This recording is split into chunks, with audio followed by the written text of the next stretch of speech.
Bueno, el día de hoy vamos a hablar de lo que es el matrimonio, de lo que es el divorcio y lo que es la filiación.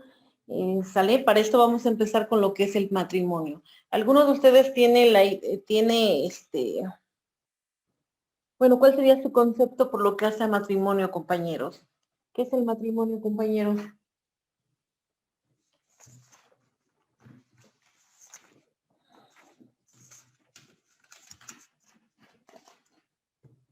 ¿Algún concepto, compañeros? Aranza, Clara, Michelle, Jessie, ¿no? Bueno, vamos a analizarlo, ¿sale? Vamos a empezar, vamos a ver qué es lo que nos dice nuestra ley. Necesitamos tener a la mano, por favor, lo que es nuestro Código Civil de Puebla. Bueno, pues si nosotros nos vamos a lo que es el matrimonio, vamos a tener que, para empezar, y nuestra legislación nos señala como un contrato, es un contrato. Ok, compañera Jessie.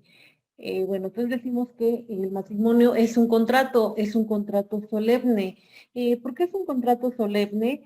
Porque se requiere determinadas formalidades, determinadas formalidades que nos señala la ley para que este contrato sea válido. Decimos que es un contrato solemne por esta situación. Dentro de esta solemnidad tenemos que, bueno, solamente pueden realizar el matrimonio determinadas personas. Nosotros comentábamos en clases pasadas que cuando uno se casa por el civil, realmente, perdón, cuando uno se casa por la iglesia, bueno, también hay solemnidad ahí, ¿verdad? Porque se pronuncian determinadas frases, pero estas frases, este matrimonio religioso, pues no va a trascender a la vida jurídica, ¿verdad? El matrimonio que a nosotros nos interesa o el matrimonio que le interesa al derecho es aquel que está ya definido, determinado en la ley. ¿Sale? Bueno, después de esto tenemos lo siguiente. Tenemos nosotros lo siguiente. De acuerdo a nuestra legislación, bueno, esta figura o este concepto de matrimonio ha ido cambiando. Nosotros tenemos, por ejemplo, en nuestra pantalla tenemos el artículo 294, el que está en azul. Este artículo es como lo tenía contemplado nuestro Código Civil en el año de 1985, cuando se crea nuestro Código Civil de Puebla. Ahí vamos a tener que el matrimonio es totalmente diferente a como ahora está regulado. Y, tenemos que, bueno, sí, tenemos dos veces lo que es el artículo 294, ¿no? Decíamos que el que se encuentra en azul, así era como originalmente estaba nuestro Código Civil de Puebla. Posteriormente, en el año 2020, bueno, el año pasado, en noviembre, hace su última reforma, es la última reforma que tiene este artículo, el 294. Vamos a leer los dos artículos y vamos a darle una leída a lo que fue la reforma del 2020, ¿sale? Bueno, ¿quién nos ayuda, por favor, a leer el artículo 294 que está en azul? Aranza, ¿nos podrías ayudar? Claro que sí, profesora. 294.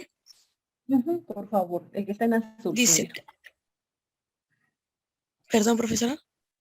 Sí, el que está en azul. Sí, por favor. El matrimonio es un conjunto civil, por el cual es un solo hombre y una sola mujer.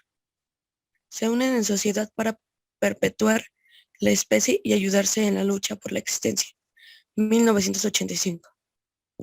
Ok, gracias compañera. Bueno, si nosotros nos damos cuenta de, como originalmente estaba nuestro artículo 294, él nos definía el matrimonio, bueno, primero como un contrato, ¿no?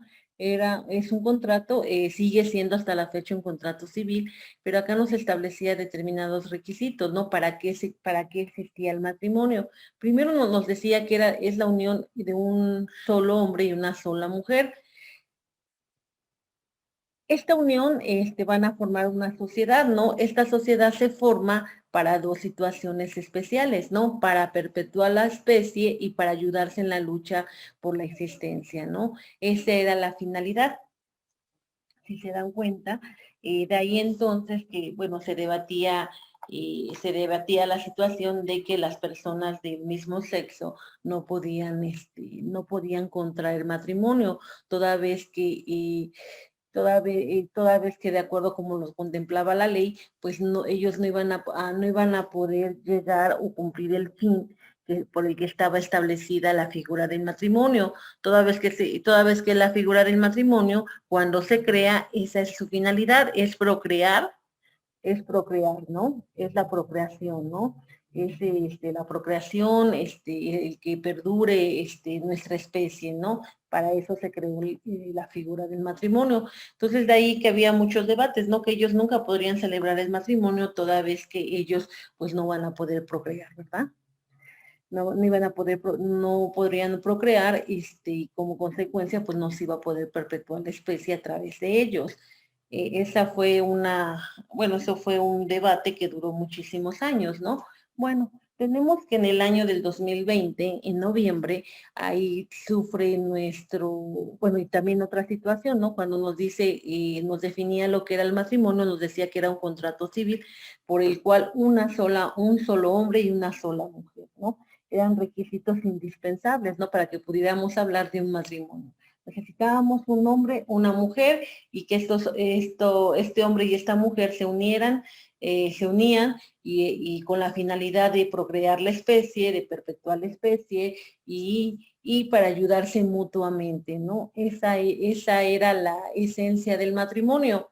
Y de ahí, bueno, comentábamos, ¿no? De ahí que entonces existía mucha crítica, ¿no? De que no podíamos hablar de un matrimonio entre ambos sexos, toda vez que la ley era muy clara, ¿no? Ellos no iban a procrear, no iban a procrear y se necesitaba como requisito sine qua non el que fuese un hombre y una sola mujer, ¿no?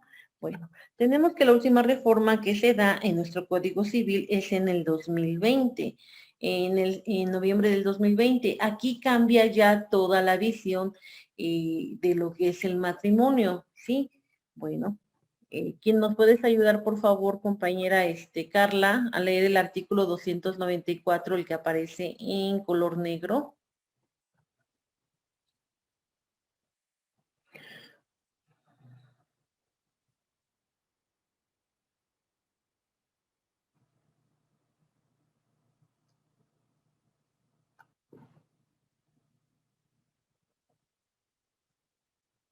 Clara, ¿nos podrías ayudar?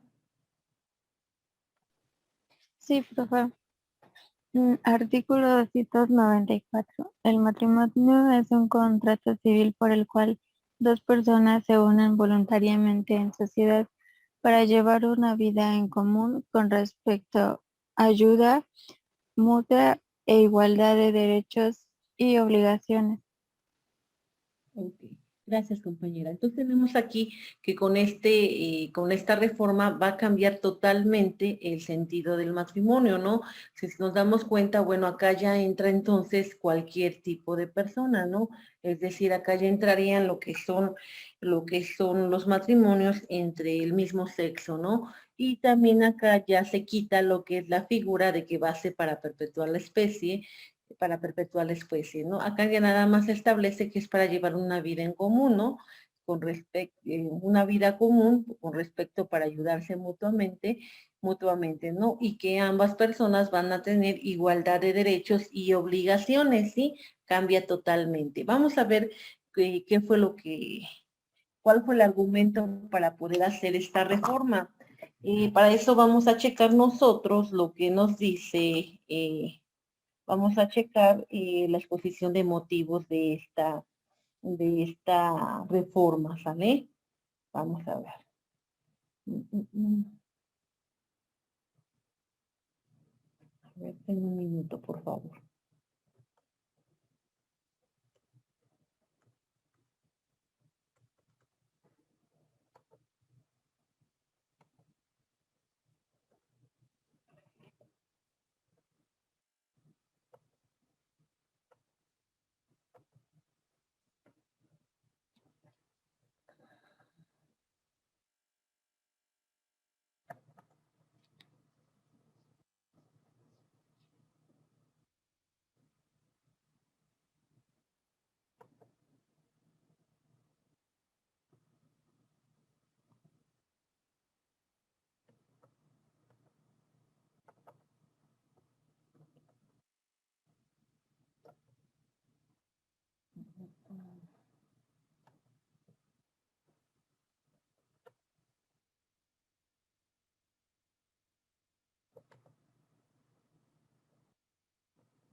¿Pueden visualizar mi pantalla, compañeros?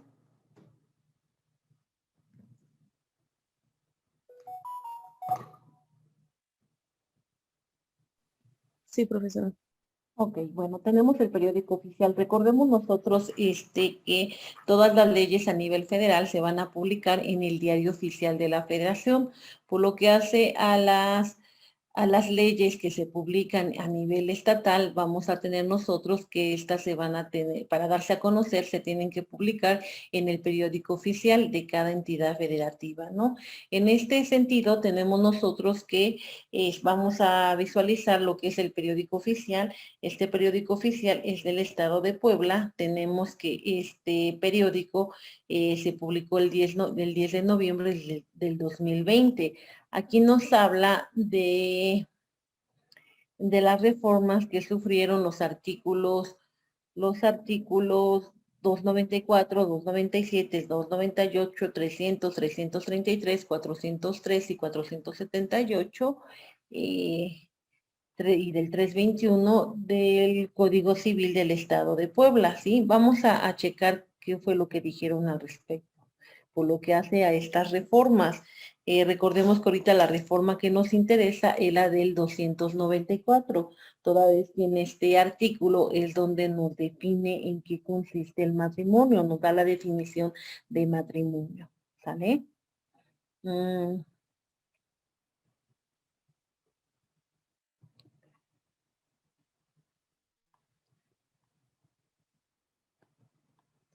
Bueno, ¿quién nos puede ayudar, compañero? Necesitamos leer nada más lo que es el inicio eh, para que podamos tener una idea más clara, ¿sale? De lo que pasó con esta reforma. Empezamos con el considerando, ¿sale? ¿Quién nos ayuda, por favor? ¿Nos puedes ayudar, Yo, profesora. Gracias, compañera.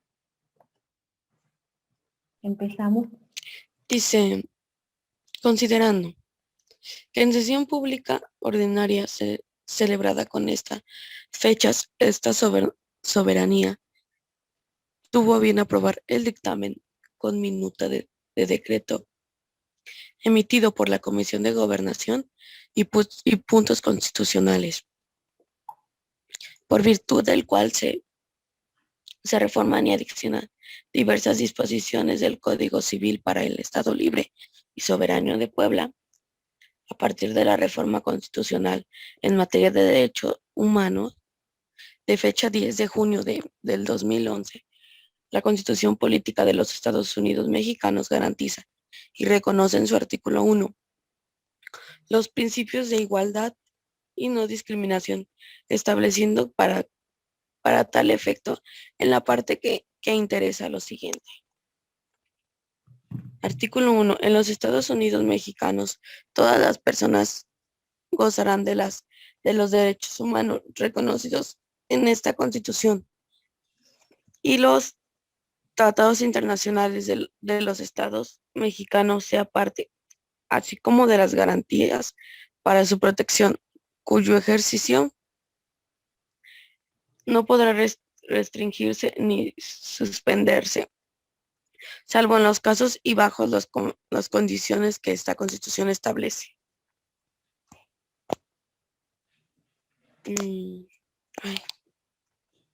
Es que no nos pasa. Queda prohibida toda discriminación motivada por origen étnico o nacional, el género, la edad, las discapacidades, la condición social, las condiciones de salud, la religión, las opciones y preferencias sexuales, el estado civil o cualquier otra que atente contra la dignidad humana y tenga por objeto anular o menoscabar los derechos y libertades de las personas. Listo, profesora. Ok, gracias, compañera. Bueno, entonces tenemos que, acá ya nos va perfilando el por qué se va a llevar la reforma del 294, ¿no? Toda vez que, tal y como lo tenía señalado anteriormente, bueno, había una discriminación, ¿no? Bueno, pero bueno, si nosotros estábamos checando el artículo 294, el que se publicó en el año de 1985, decíamos que es como originalmente lo tenía, ¿no? La finalidad del matrimonio era era la procreación, ¿no? La procreación, el perpetuar la especie, y la ayuda mutua entre ambos esposos, ¿no? Y para que se pudiese celebrar este matrimonio se requería forzosamente un hombre y una mujer, ¿no? Nada más. Bueno, tenemos después de esto de todas las reformas que se fueron dando a nivel federal, en donde se fue permitiendo lo que era el matrimonio entre personas del mismo sexo. Bueno, teníamos nosotros que nuestra legislación todavía no lo contemplaba en ese aspecto, ¿no? Fue una de las legislaciones que tardó más en aceptar este tipo de matrimonio, ¿no? Bueno, después de esto tenemos, ¿no?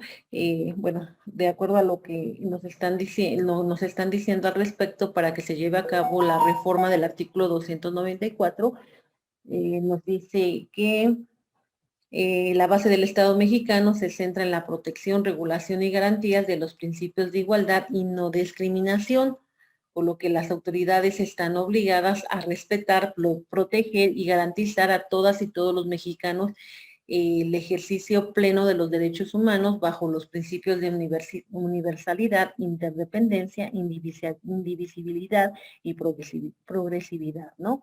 Ahí entonces, en base a estos principios,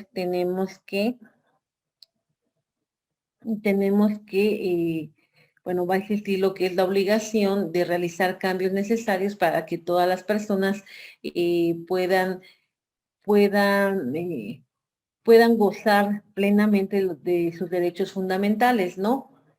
De ahí entonces vamos a tener nosotros que nos dice, la función de las normas jurídicas es conferir derechos e imponer deberes a los individuos de la sociedad para que a través de ellos se reconozcan y desarrollen todas aquellas conductas que válidamente sean permitidas, obligatorias, prohibitivas o facultativas. Esto último se ve frustrado por aquellas disposiciones que consignan elementos contrarios, distintos, incompatibles con la Constitución General de la República. Un ejemplo de ello lo encontramos en las instituciones jurídicas civiles de matrimonio y del concubinato, que dentro de nuestra entidad se reservan exclusivamente para el hombre y la mujer. ¿Sale?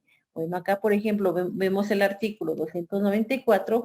Este artículo, bueno, ya estaba reformado a como originalmente se encontraba, ¿no? Acá no se establecía nada más, el matrimonio es un contrato civil por el cual un solo hombre y una sola mujer se unen en sociedad para ayudarse en la lucha por la existencia, ¿no? Acá ya quitaron también lo que era el de perpetuar la especie, ¿no? Sí, sí me explicó. Acá, entonces, acá antes de la reforma de, de noviembre del 2020, tenemos nosotros que este artículo ya se había reformado en el 2019, ¿sí? Después de esto tenemos que sufre la última reforma en el 2020, en noviembre del 2020. Si nosotros nos damos cuenta, es una reforma relativamente nueva, toda vez que en el 2020 todavía nos decía que el matrimonio solamente podría celebrarse entre un hombre y una mujer. Todavía todavía nos establecía que solamente ellos podían celebrar matrimonio, ¿no? No podían celebrar matrimonio los del mismo sexo, ¿no? De ahí entonces que de acuerdo a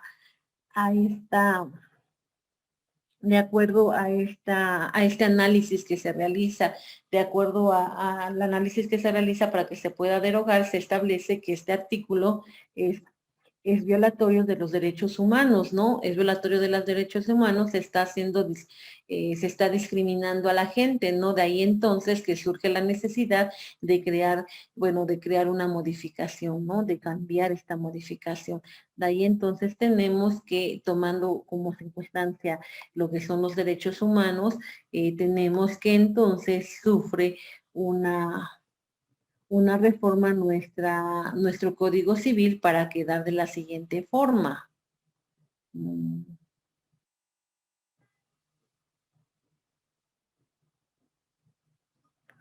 Bueno.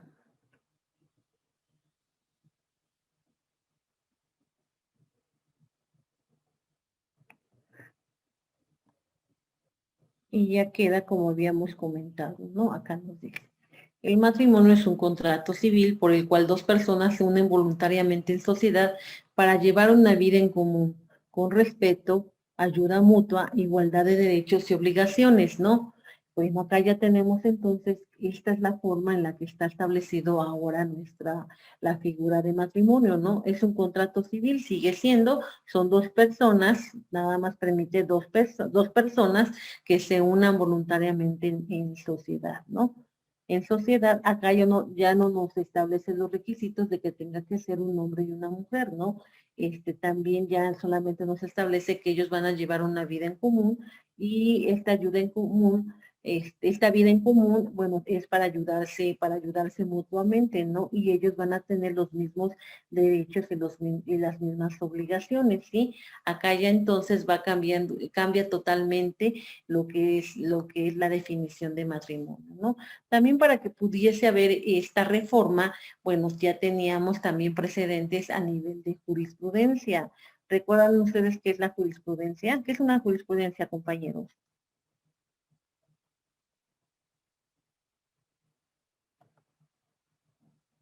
Clara, ¿qué es una jurisprudencia? Aranza, ¿qué es una jurisprudencia? Sí recordamos, ¿verdad? Que es una jurisprudencia, compañeros.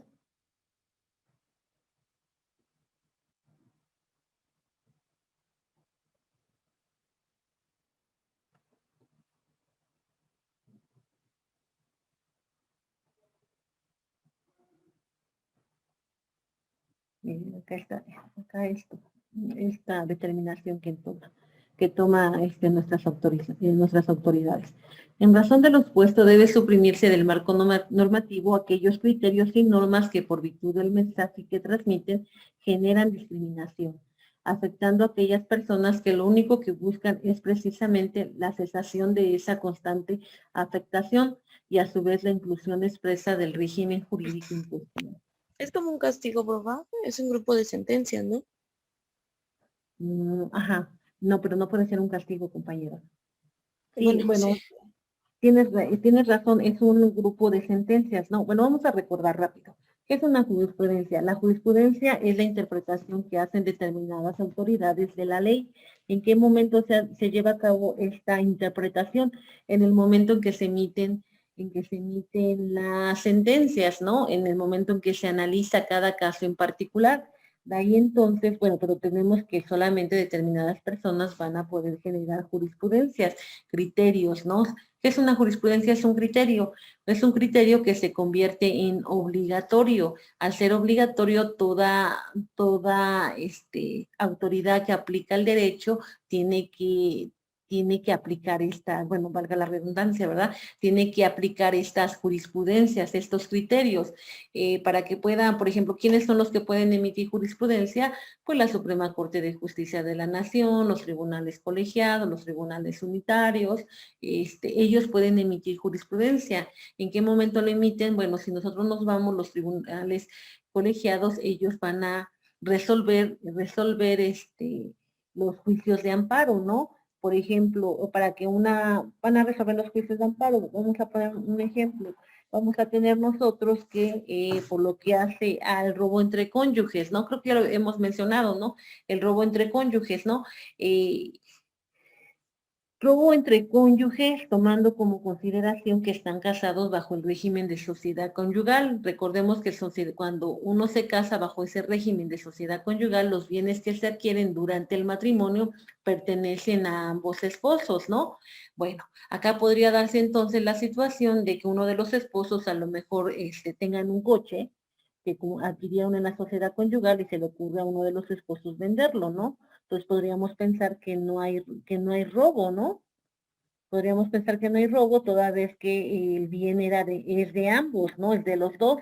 Bueno, pero también podría pensarse que sí hay robo, ¿no? Toda vez que si el bien es de ambos, ambos tenían que otorgar el consentimiento y no solamente el esposo poder decidir por él solo, pues que quería vender el coche, ¿no? Que era lo adecuado para vender el coche, ¿no? Entonces acá, ¿qué es lo que tendríamos que hacer? Podríamos tener entonces las dos posturas, ¿no? Una postura podría decir, ¿sabes qué? No hay robo entre cónyuges toda vez que tanto el esposo como la esposa son dueños del coche y el esposo, pues al ser tú dueño del coche, tú puedes disponer de él, ¿no? Pero puede haber también la otra postura que diga, sí, los dos son dueños del coche, pero no porque sea el dueño, los dos sean dueños del coche, uno lo pueda vender, ¿verdad? Necesita forzosamente la autorización del otro dueño, para que así entonces lo venda y no podamos decir que hay un robo entre cónyuges, ¿no? ¿Sí me explicó? Bueno, entonces así se va a establecer las posturas y quien va a determinar quién tiene la razón va a ser la autoridad, ¿verdad? Bueno, y aquí entonces vamos a tener que va a llegar el momento en el que, a lo mejor en el momento en que se resuelve si hay o no hay, eh, cuando ya se resuelva, cuando lo resuelva el tribunal colegiado, a lo mejor va a decir, ¿sabes qué? Sí hay robo entre cónyuges, ¿no? Sí, sí hay. Bueno, esa va a ser una sentencia. Ahí nada más es una tesis aislada porque nada más hay una sentencia. Tiene que haber 5 sentencias en el mismo sentido, sin ninguna en contra, para que se pueda considerar una jurisprudencia. Cuando están las 5 sentencias, entonces ya se convierte en una jurisprudencia y ya es de aplicación obligatoria. Necesitamos que 5 sentencias hayan emitido los diversos tribunales colegiados que hay en nuestra república y que vayan en el mismo sentido, ¿no? Sí, sí hay robo entre cónyuges, sí, sí existe la figura de robo entre cónyuges, sí, sí hay. Llegando a las 5, entonces ya se va a aplicar, ya va a ser obligatorio, ¿sí? Ese criterio va a ser obligatorio y se va a aplicar en toda la república, ¿sí me explico? Bueno, y el robo entre cónyuges sí existe, que estén casados bajo el régimen conyugal, hay jurisprudencia al respecto en la cual establece que el robo entre cónyuges sí hay. ¿Sí me explicó? A eso se refiere. Son criterios de determinadas autoridades. Estos criterios se convierten en obligatorios una vez que son jurisprudencia.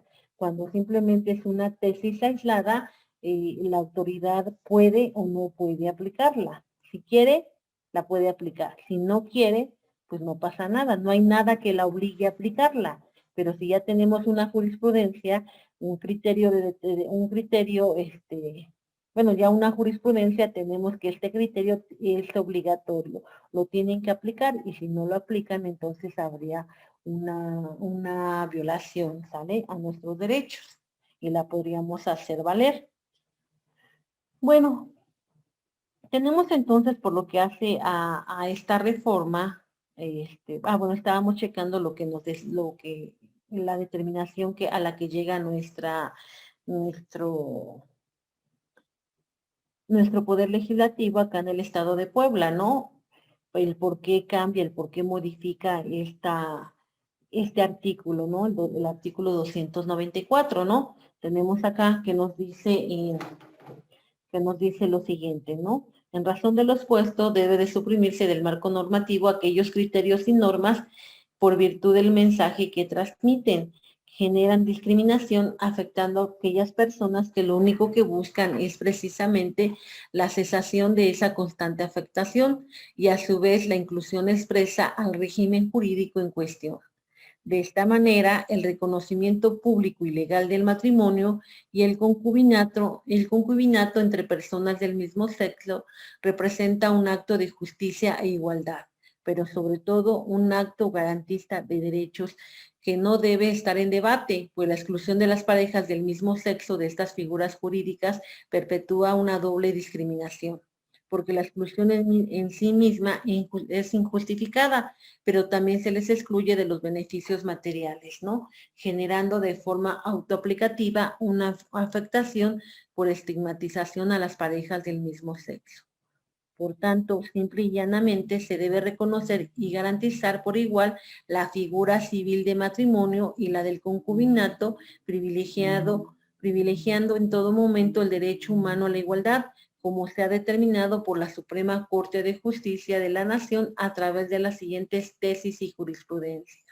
Y acá bueno, Entonces ya hizo el Poder Legislativo, el Congreso del Estado de Puebla hizo su análisis, pero más aparte este análisis lo va a fortalecer con estas jurisprudencias, ¿sale? Con estas tesis y jurisprudencias, ¿no? Decíamos, las tesis, bueno, todavía no son de aplicación obligatoria, ¿no? Pero las jurisprudencias sí. Pero acá el Congreso las está utilizando, ¿no? Para poder fortalecer su dicho, ¿no? Bueno, acá tenemos una, ¿no? Nosotros, por ejemplo, estas jurisprudencias las podríamos buscar. ¿Dónde las tendríamos que buscar? Pues nos entraríamos a la Suprema Corte de Justicia de la Nación y de ahí nos iríamos en el apartado donde están las jurisprudencias, ¿no? Y las tesis aisladas, para que ahí pudiéramos checar qué nos dice al respecto cada, cada jurisprudencia, ¿no?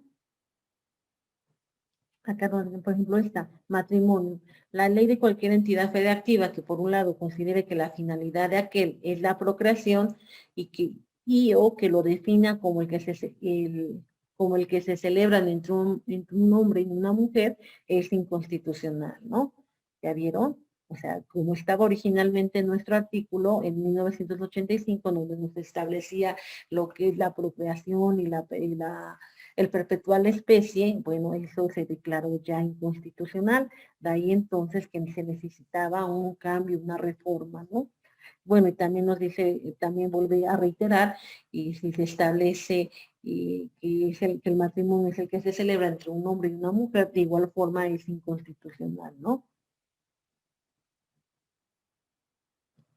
Dice, matrimonio entre personas del mismo sexo, la definición legal del matrimonio que contenga la procreación como finalidad vulnera los principios de igualdad y no discriminación. Bueno, vuelvo a reiterar el análisis que ya había realizado nuestro Congreso, ¿no? Bueno, y así es como se llevó a cabo lo que es la reforma, ¿no? Bueno, este decreto lo tienen ustedes en la plataforma en el apartado de las clases síncronas, por si ustedes lo quieren bajar y leerlo con más calma, ¿verdad? Para que vean el por qué se llevó a cabo esta reforma, ¿sí? Sería muy interesante que lo pudieran ustedes leer ahora que tengan tiempo libre, para que tengan un panorama más amplio, ¿vale? Bueno, vamos a seguir con nuestra clase. Bueno, entonces ya vimos, ¿no? Por lo que hace a nuestra figura de matrimonio, tenemos que ahora nos establece que el matrimonio es un contrato civil por el cual dos personas se van a unir en sociedad de forma voluntaria para llevar una vida común, ¿no? Y ellos van a tener los mismos derechos y obligaciones, ¿no? Acá tenemos que nuestro artículo 295 nos establece que en el estado de Puebla no hay esponsales de futuro, ¿no? No se reconocen los esponsales. ¿Qué son los esponsales, compañeros? ¿Habían escuchado ese término, compañeros?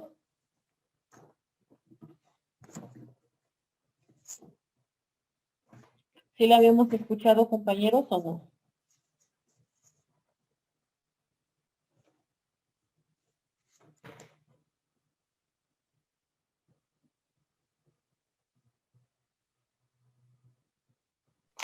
Lo del matrimonio, sí, profesora.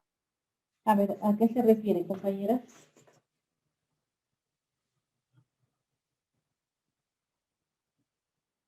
Yo solo entendí que lo del matrimonio, pues, pues, sí, no, es que ¿cómo lo podría decir?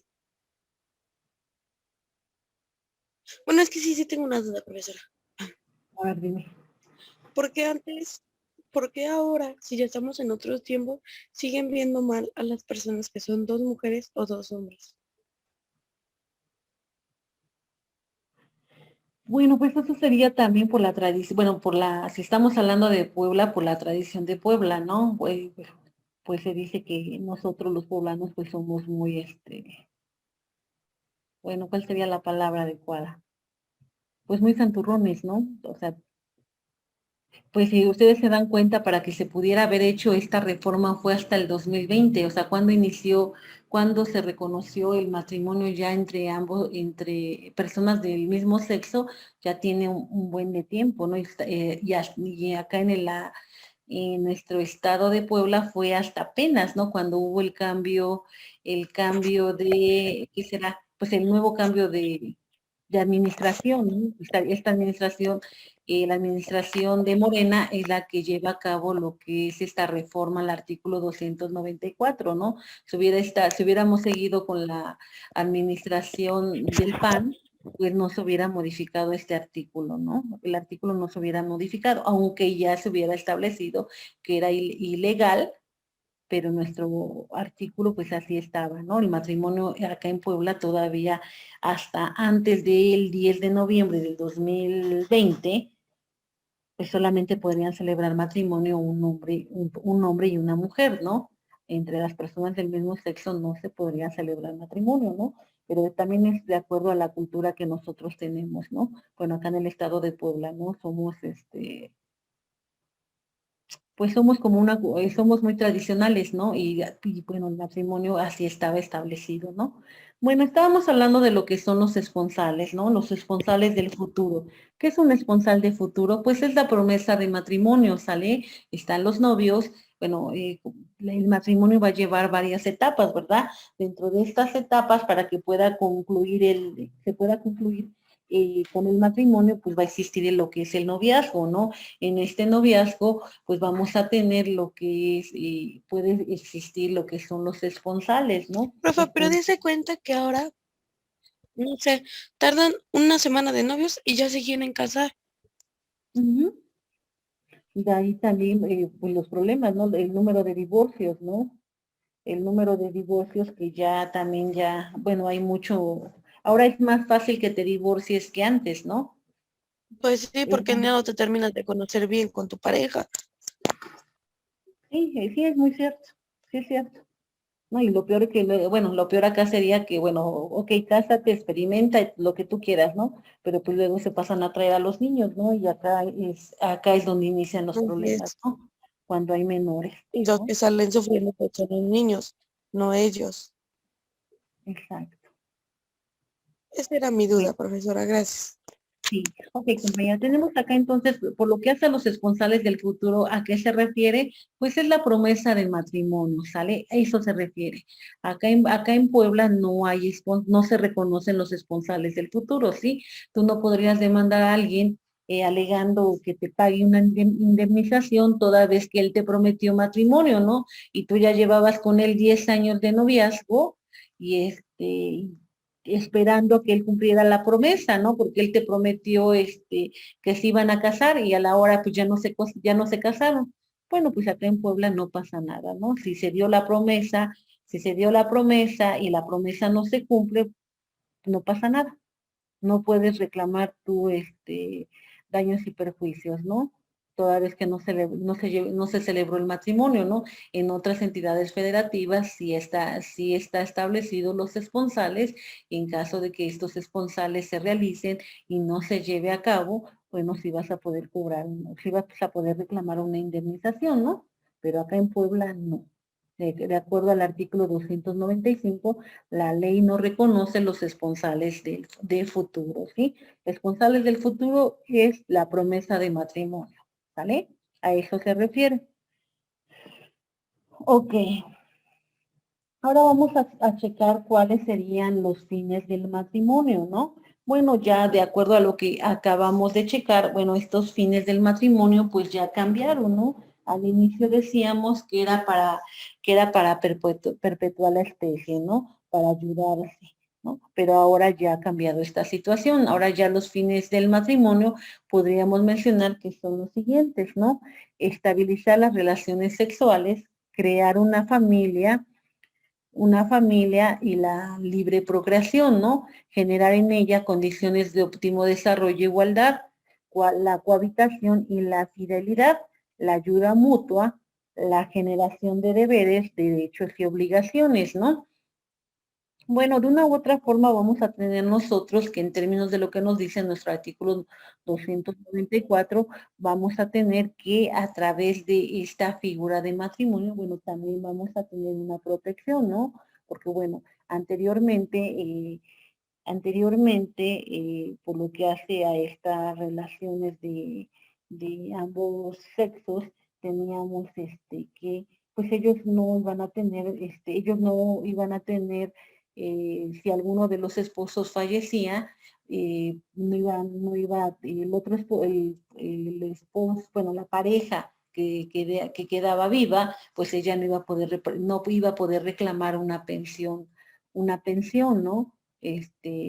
Una pensión por parte de alguna institución eh, por alguna institución de seguridad social, ¿no? Toda vez que en términos de lo que nos decía nuestro Código Civil, no entrarían en la figura de concubinato tampoco. Bueno, de matrimonio no podrían entrar porque no se celebró ese contrato, ¿no? Y en la figura de concubinato, pues tampoco entraría porque el concubinato también antes de la reforma del 2020 solamente estaba establecido para un hombre y para una mujer, ¿no?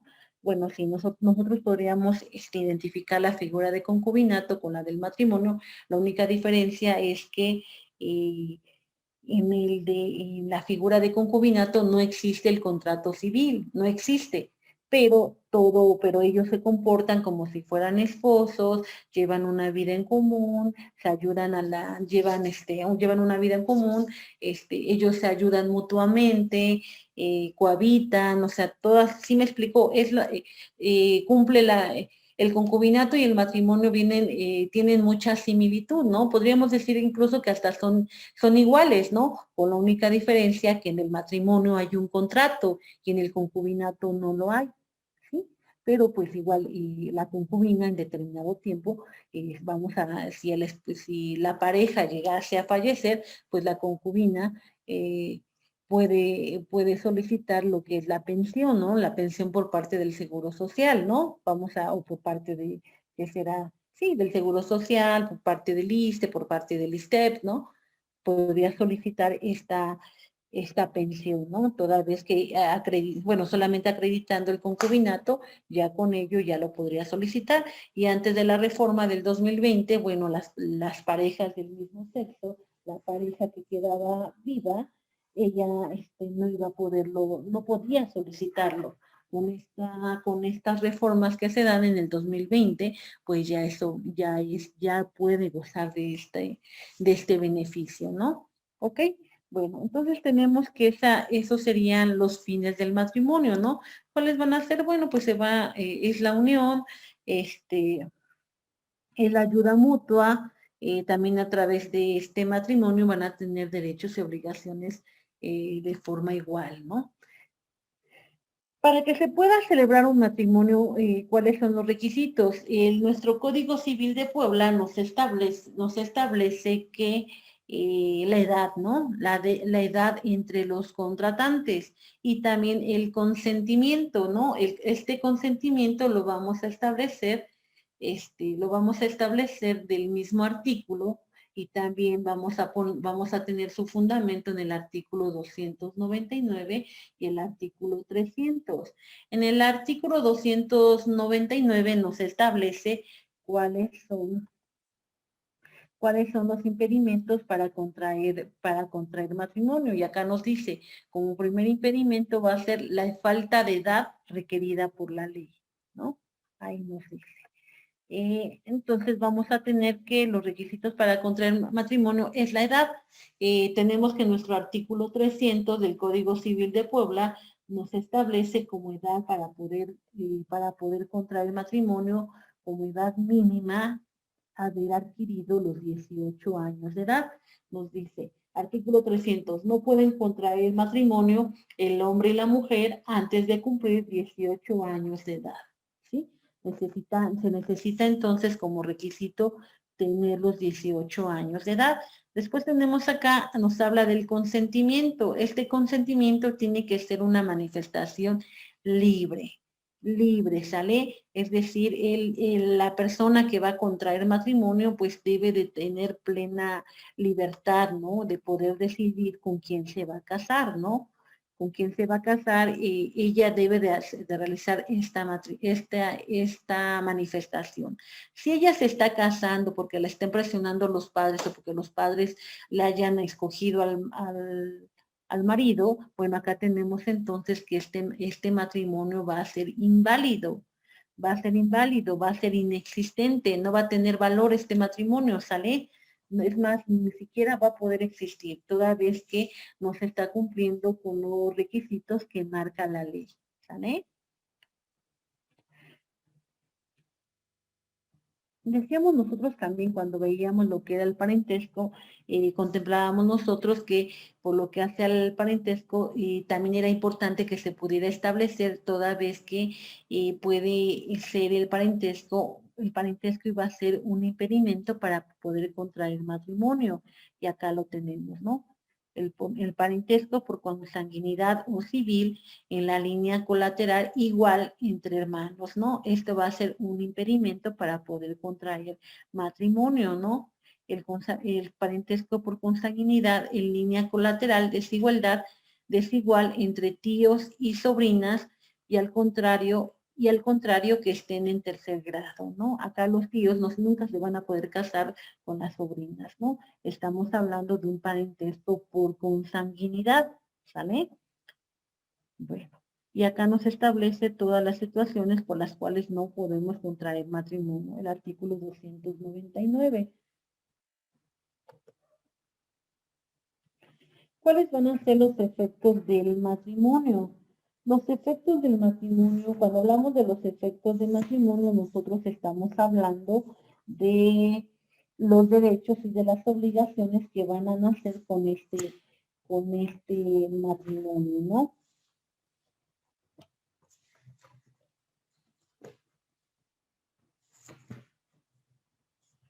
¿Ok? Bueno, estos efectos del matrimonio nosotros los podemos establecer de la siguiente forma, ¿no?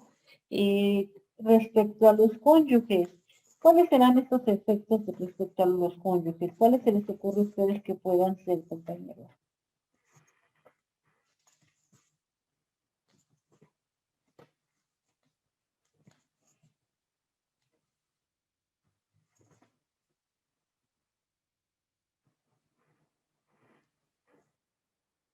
Bueno, los efectos del matrimonio respecto de los cónyuges vamos a tener nosotros que van a ser los derechos, los deberes y las obligaciones que nacen del matrimonio. Estos van a ser recíprocos y van a ser iguales para ambos. Acá vamos a tener dentro de estos derechos y obligaciones tendríamos los siguientes. Primero, vamos a tener el derecho de la cohabitación en el domicilio conyugal, ¿no? Acá vamos a tener, bueno, tenemos que cuando dos personas se unen en matrimonio, ellos lo que quieren es realizar una vida en común, ¿no? Una vida en común, los dos quieren realizar una vida en común, los dos van a vivir en el mismo lugar, ¿no? Si no, pues no tendría razón de que se casaran, ¿no? Entonces tenemos que este deber de cohabitación obliga a que ambos vivan bajo el mismo techo y compartan la misma mesa y el mismo lecho, ¿no? Esto es lo que establece la convivencia conyugal, ¿no? Después de esto también tenemos que otro derecho que van a hacer entre ellos va a ser el deber de ayuda mutua, ¿no? Este deber de ayuda mutua vamos a tener que es correlativo al deber de convivencia y corresponde a uno de los fines más importantes en el matrimonio, ¿no? Este deber implica el que se tengan que socorrer se tienen que socorrer entre ambos esposos, ¿no? Es el socorro, la ayuda que se tienen que dar entre ambos, ¿no? También esta ayuda, bueno, ¿cómo va a estar cómo va a verse reflejada? Bueno, pues acá entraría lo que es la aportación que ambos cónyuges tienen que hacer al domicilio, ¿no? al domicilio, a la familia, al hogar, ¿no? La aportación. La ley nos señala que esta aportación, pues bueno, no solamente va a ser en dinero, ¿no? Por ejemplo, de acá tenemos que también la aportación pues puede ser con el trabajo que se realiza en casa, ¿no? No solamente esta aportación va a ser monetaria, ¿no?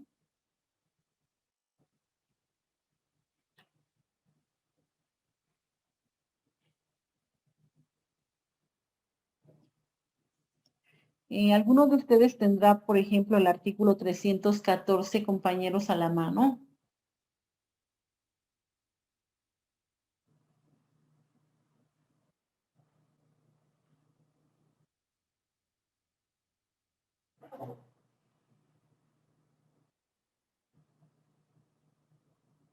Bueno, vamos a irnos por lo que nos dice el artículo 314. Nos dice, los cónyuges están obligados a guardarse fidelidad, a contribuir a cada uno por su parte a los fines del matrimonio y ayudarse mutuamente.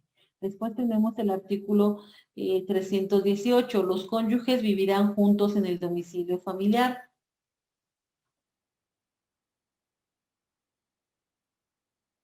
Bueno, ahí podríamos establecer también lo que son los efectos del matrimonio, ¿no? Estos efectos que estábamos nosotros, que se establece entre los cónyuges, ¿no?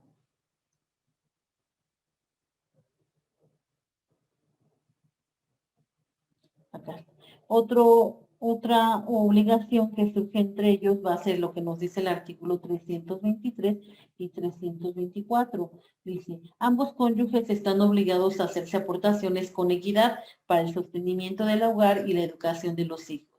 Artículo 324. Las aportaciones de los cónyuges pueden consistir en una cantidad de dinero u otros bienes que permitan sufragar los gastos del sostenimiento o en actividades para el cuidado del hogar y de los hijos. ¿Sabe? Si artículo 325, si uno de los cónyuges está imposibilitado para trabajar y carece de bienes, corresponderá al otro sufragar todos los gastos del hogar y la educación de los hijos. Esta obligación es irrenunciable. ¿Sabe? Bueno, entonces ahí tenemos cuáles son los efectos del matrimonio, ¿no? Por lo que hace a los hijos, bueno, tenemos también esa situación. Ambos esposos van a decidir, o ambos cónyuges van a decidir la forma en la cual van a educar a sus hijos, también el número de hijos que van a tener, ¿no? Esa es una obligación que les corresponde a ambos padres, ¿sale? Por lo que hace a los bienes, también tenemos que ahí, ellos se van a, también regresamos al mismo punto, ¿no? Tenemos que ellos van a decidir la forma en la cual se van a la forma en la cual se van a administrar los bienes que entren en su matrimonio, ¿no? Acá por lo que hace a los bienes, bueno, también tendríamos acá que establecer cuál sería el régimen patrimonial del matrimonio, ¿no? Recordemos que por lo que hace al régimen patrimonial, pues vamos a encontrar a dos tipos de régimen, ¿no? El de sociedad conyugal y bien el de separación de bienes, ¿no?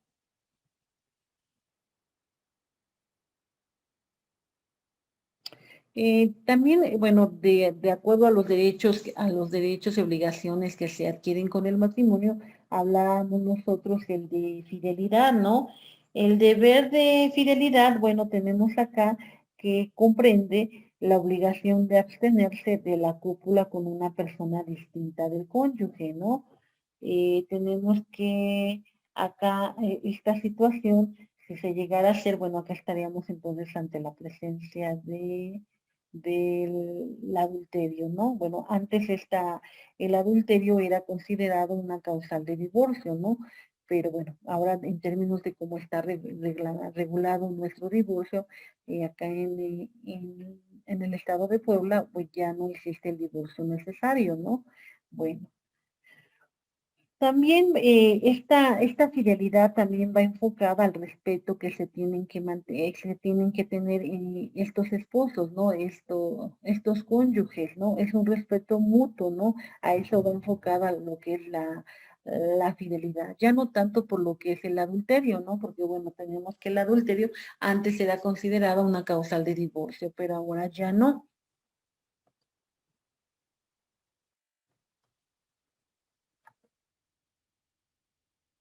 Bueno, acá tenemos el fundamento que ya comentamos.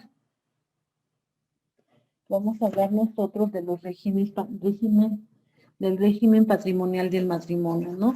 Tenemos que acá, cuando nosotros hablamos de este régimen, nosotros establecemos, acá hacemos referencia a lo que son las normas que regulan todos los asuntos pecuniarios de la propiedad, de la administración y disposición de los bienes de los cónyuges, ¿no?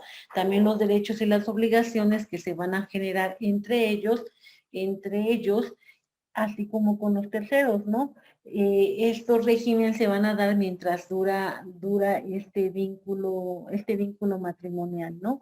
La ley nos reconoce dos tipos de régimen patrimonial, es el que es la sociedad conyugal y el que es la separación de bienes, ¿no? Acá en la sociedad conyugal tenemos que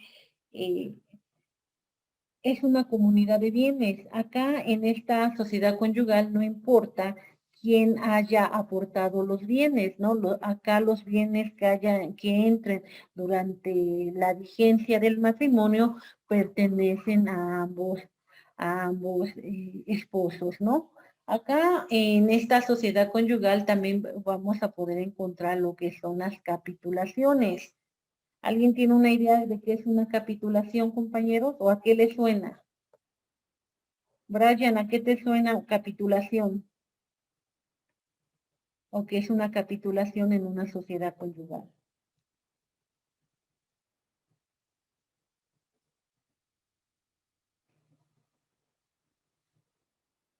¿No?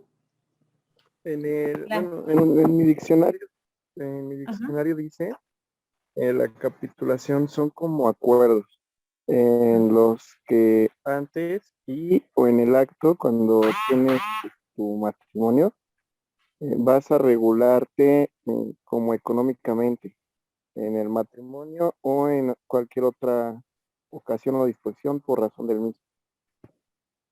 Ok. Como que, bueno, una pregunta indiscreta, compañero. ¿Es usted casado? Yo estoy casado. No, profesor, ¿cómo cree? Yo no creo en el amor. Perfecto, no haces muy bien, compañero. A ver, vamos a suponer que te vas a casar, compañero. Bueno, no está la novia en el grupo, ¿verdad? Si no, al ratito ya vamos a provocar una ruptura. Bueno, ¿qué capitulación se te ocurre que pudieras tú establecer en tu matrimonio? A lo mejor, por ejemplo, no sé si estoy trabajando, a lo mejor ponerlo ahí estipulado. ¿Qué estipularías? Estamos hablando que entonces las capitulaciones vamos a tener que son cláusulas, ¿no? Vamos a establecer que son cláusulas. Estas cláusulas las vamos a establecer en el momento que nosotros vamos a celebrar nuestro matrimonio, ¿no? Si estas cláusulas van enfocadas a lo que son los bienes con los que nosotros, bueno, los bienes que van a conformar nuestra sociedad conyugal, ¿no? Estamos hablando que en la sociedad conyugal los bienes que se adquieran van a ser de los dos esposos, ¿no? Independientemente de quién lo compre, ¿no? Porque podríamos establecer a lo mejor, bueno, vamos a imaginarnos, ¿no? Bueno, vamos a imaginarnos un matrimonio tradicional, ¿no? Está la chica y el chico, ¿no? Tenemos a los dos, acá el que va a estar trabajando va a ser el chico, ¿no? El chico va a trabajar y la chica es la que se va a quedar en el hogar, ¿no? Ella va a estar al cuidado de la casa, al cuidado de los niños, ¿no?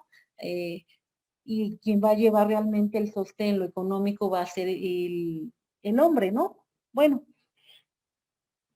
eso sería un matrimonio pues tradicional, ¿no? Eso es lo que nosotros consideramos que, bueno, es lo que más se ve, ¿no? Ah, pero resulta acá que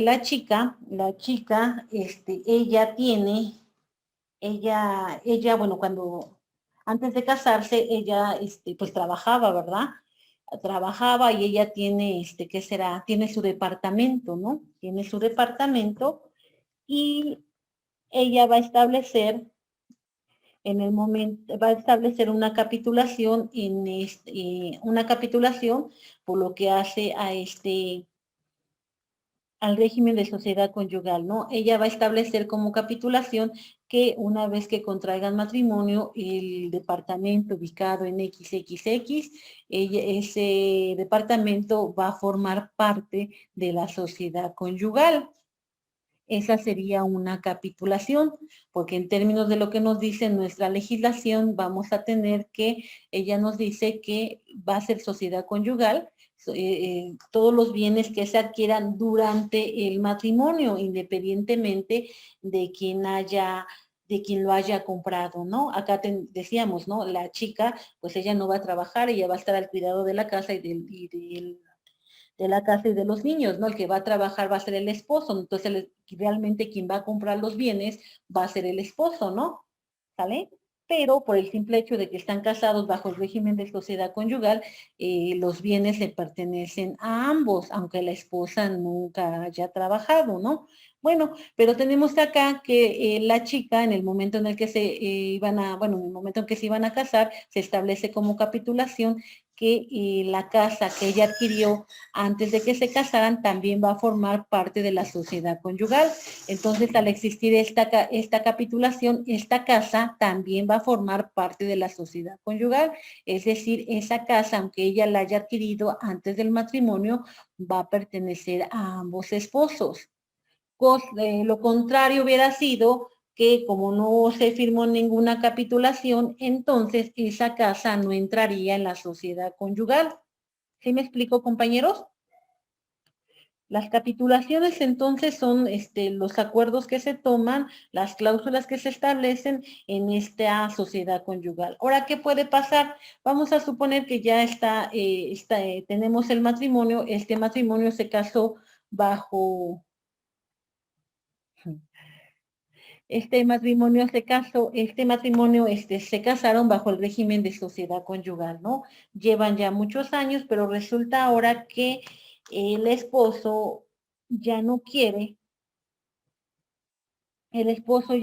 o ambos esposos ya no quieren seguir bajo este mismo régimen, el régimen de sociedad conyugal. ¿Podrán cambiar de régimen? Tenemos que los regímenes que existen, según en términos de lo que nos dice nuestra legislación, tenemos dos, sociedad conyugal y separación de bienes, ¿no? En la separación de bienes tenemos que cada cónyuge es propietario de los bienes que él adquiera durante la sociedad conyugal, ¿no? ¿Sí? ¿Sí me explicó? Rafa, Sociedad entonces, a ver, conyugal yo ¿manda tengo usted? una duda. Tengo Ajá. una duda. Lo que estamos viendo prácticamente es como la explicación de los bienes mancomunados, o ese es otro tema. No, es lo mismo. Los bienes mancomunados, el nombre correcto sería sociedad conyugal, el régimen de sociedad conyugal. Ah, ya, es que sí dije, pues eso suena mucho como a los bienes mancomunados, ¿no? Entonces es esto. Ah, muy bien, pues muchas gracias. El término correcto sería sociedad conyugal. Así nos los establece el artículo 393, 339, por favor. ¿Sí? Ahora bien, decíamos, bueno, estamos casados bajo el régimen de sociedad conyugal. Ok, pero resulta que ya no queremos estar bajo este régimen. ¿Podemos cambiarlo, compañeros? ¿Creen ustedes que se pueda cambiar? Bueno, se supone que al inicio cuando te casas, pues por eso te preguntan, ¿no? Que si va a ser por bienes mancomunados, o tú haces el trámite para que sean bienes mancomunados o bienes separados, ¿no? Ajá. Pero ya te casaste bajo el régimen de sociedad conyugal. O al revés, te casaste bajo el régimen separación de bienes y ahora tú lo quieres, ya llevan 5 años casados y ahora tú lo quieres cambiar al régimen de sociedad conyugal. O al revés, te casaste bajo sociedad conyugal y ahora tú quieres cambiarlo al régimen de separación de bienes. ¿Se podrá? Yo sí, no, porque debe ser un matrimonio voluntario, entonces si una de las partes ya no está en acuerdo para evitar un divorcio, a lo mejor podría hacerse así, ¿no? O sea, un cambio. Exacto. Sí, Sí, si ¿no? estamos hablando de la sociedad conyugal, el artículo 341 nos establece que los cónyuges durante su matrimonio pueden sustituir el régimen de separación de bienes por el de sociedad conyugal o viceversa, ¿no? tú puedes cambiar tu régimen, ¿sale? Si estamos hablando que estamos bajo el régimen de sociedad conyugal y lo vas a cambiar por separación de bienes, lo primero que tienes que hacer, bueno, vas a hacer la solicitud y vas a hacer la liquidación de la sociedad conyugal. Es decir, ¿cómo lo vamos a liquidar? Bueno, pues vamos a tener que mencionar cuáles fueron los bienes que se adquirieron durante el matrimonio y vamos a establecer de qué forma nos los vamos a repartir, ¿sale? Una vez que establezcamos de qué forma lo vamos a repartir, esto lo vamos a poner a la consideración del juez para que él entonces, a través del convenio que ya celebraron los esposos, este convenio se somete al juez, a la autoridad, y ya una vez que la autoridad cheque que no hay una ventaja, o sea que es algo proporcional a ambas partes, entonces él va a elevar este convenio a cosa juzgada, ¿sale? Pero van a seguir casados, ¿no? Acá lo único que hicimos fue cambiar nuestro régimen, ¿no? Cambiamos nuestro régimen y el matrimonio sigue igual, ¿no? No pasa nada, ¿sí? Ahora bien, ¿qué cosas no entran en la sociedad conyugal, compañeros?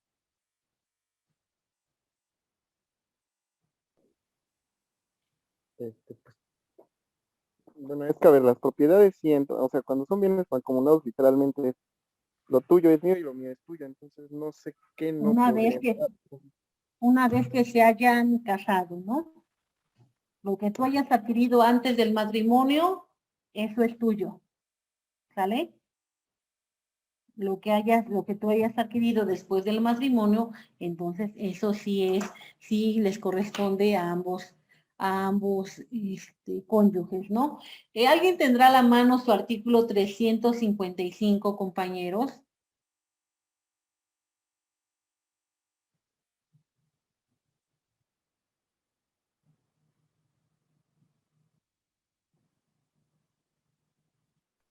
Creo que yo, profe. Por favor, compañero. Este nos va a aclarar todo. Por favor, compañero. Es que, a ver, tengo dos códigos civiles, el viejo y el nuevo. A ver. ¿Cuál nuevo, No sé, compañero? Vámonos con el dice nuevo. artículo 355, Código Civil de Puebla. Son bienes propios de uno de los cónyuges los que pertenezcan al celebrarse el matrimonio, los que adquiera durante la sociedad por donación, herencia o legado constituido a su favor, los comprendidos en la parte señalada cada uno de los cónyuges en la donación, herencia o legado hecho a ambos con designación de partes, los adquiridos por título anterior al matrimonio si la adquisición se perfecciona durante este, los comprados con dinero obtenido de la venta de bienes raíces que le pertenecían para adquirir otras también raíces que sustituyan a los vendidos, los inmuebles permutados por otros bienes raíces que le eran propios, el precio obtenido por la venta de inmuebles propios, el inmueble respecto al cual era titular de la nuda propiedad al celebrarse el matrimonio y que durante este se concluía con el usufructo, los créditos contraídos a su favor antes del matrimonio y pagaderos después de este, y ya. Ok. Bien, acá entonces ya nos establece cuáles van a ser los bienes que sean los bienes propios de cada uno de los cónyuges, ¿no? Los bienes que no entran en la sociedad conyugal, ¿no? Y vamos a tener los siguientes, ¿no? Nos dice, los bienes que tú tenías antes de celebrar el matrimonio. Los bienes, lo que son las donaciones, lo que son las herencias, lo que son los legados, ese corresponde al cónyuge al cual se le haya otorgado, ¿no? Acá nos habla de un aspecto muy importante. A ver, por lo que hace a la fracción...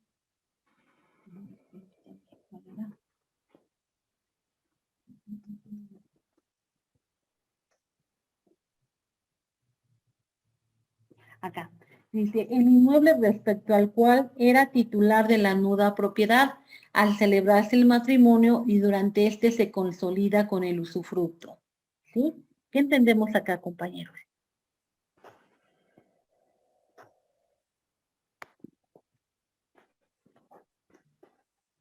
¿No? Bueno, vamos a tener nosotros lo siguiente, por ejemplo, vamos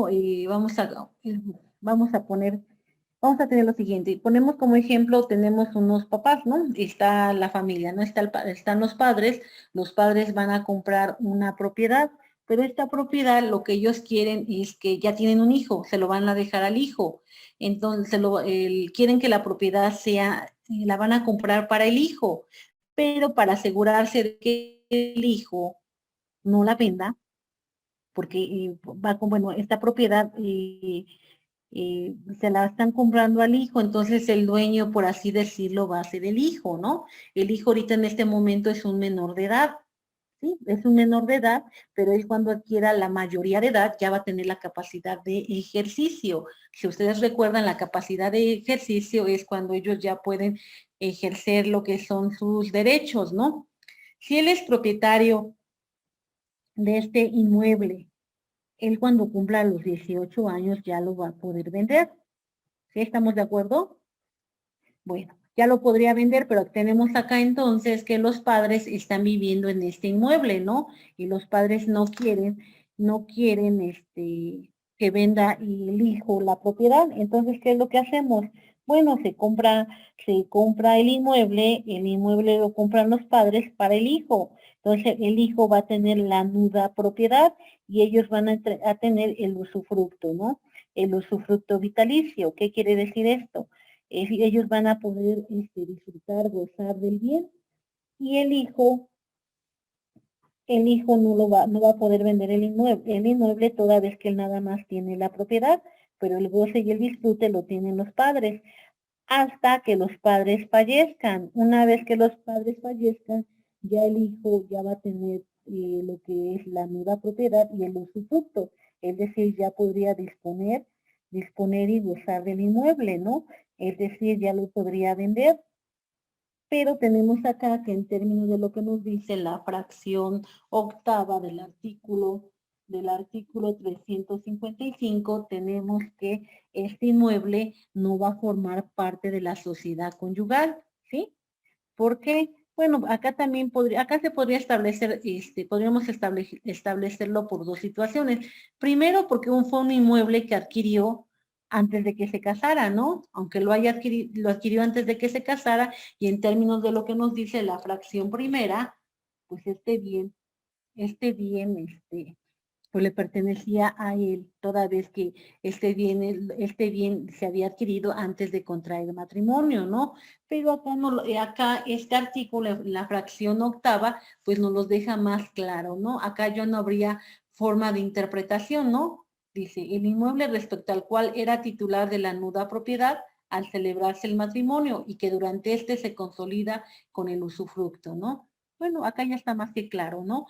Esta situación, esta forma en la que se realizan las compras de inmuebles para los hijos, pues es una forma más segura, ¿no?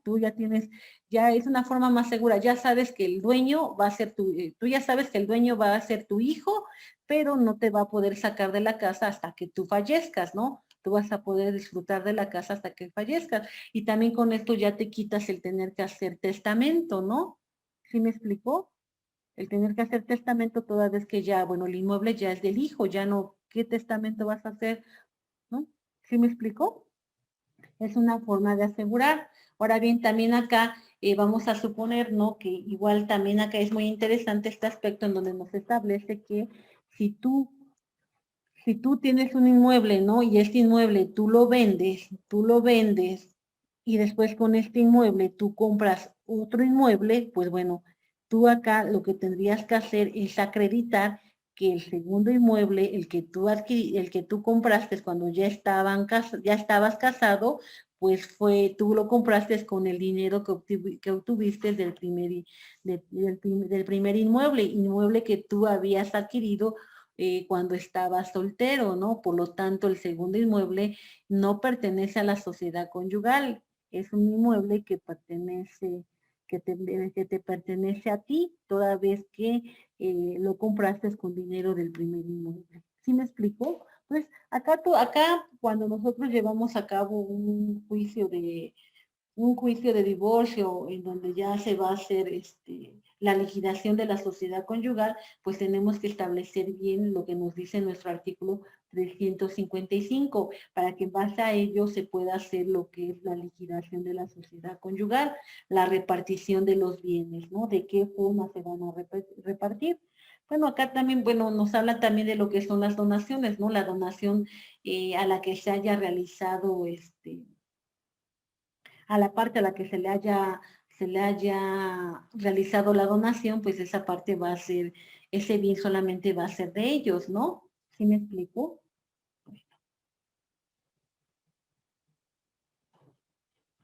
Bueno, nos quedamos hasta aquí. Bueno, ya comentamos lo que es la separación de bienes. La separación de bienes, tenemos que esta separación de bienes, bueno, cada uno de los cónyuges es dueño de los bienes que haya, mm, que haya adquirido durante la sociedad, perdón, durante el matrimonio, ¿sale?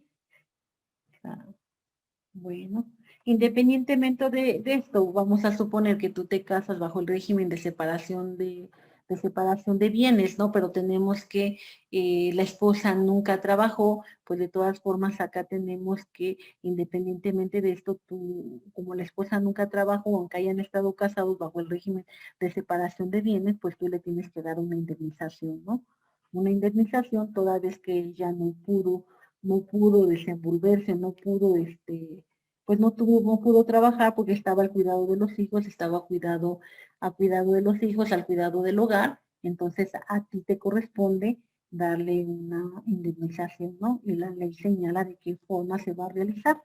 Entonces nos quedamos hasta aquí, compañeros. Más tarde, por favor, les subo lo que es el cuestionario para nuestro examen y el examen lo estarían haciendo el día sábado.